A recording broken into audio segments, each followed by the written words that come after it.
Iako cijene životnih namirnica i ostalih proizvoda svakodnevno vrtoglavo rastu, pekara Gali ostala je dosljedna svojim niskim cijenama. Ona se nalazi u blizini osnovne škole Oktojih. Kao razlog niskih cijena vlasnik Gali kaže da je to da nijedno dijete ne smije biti gladno.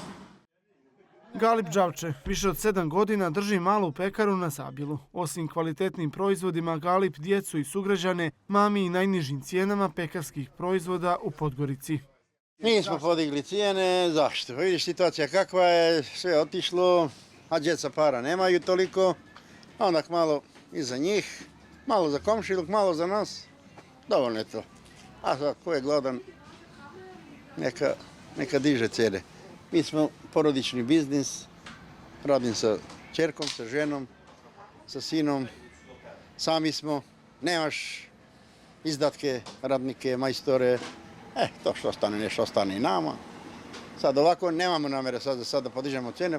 Kako navodi, reakcije djece i komšija su neopisive. Puno mu je srce kada zna da je za male pare uspio nekome da pomogne i da ga nahrani domaćim proizvodima. Cijene proizvoda, evo vidite, znači rol viršla 1,60, kiflica jedna mala 30. Šta imamo ovamo, imaš velike ove kifle, imaš 60, sendvič 1 euro, imaš burek od 70 centi, veliki euro 40 i sad nema namjeru ako ne ide brašno i meso. Ističe da voli svoj posao, ali ipak više mu prija izgradnja povjerenja i dobrog odnosa sa mušterijama. Evo ja i ti smo došli, uzmemo nešto, oni drugi nema, pa i nema, neka. Što je? Sa djecom da ih voliš da te vole i sa komšijama da si dobar.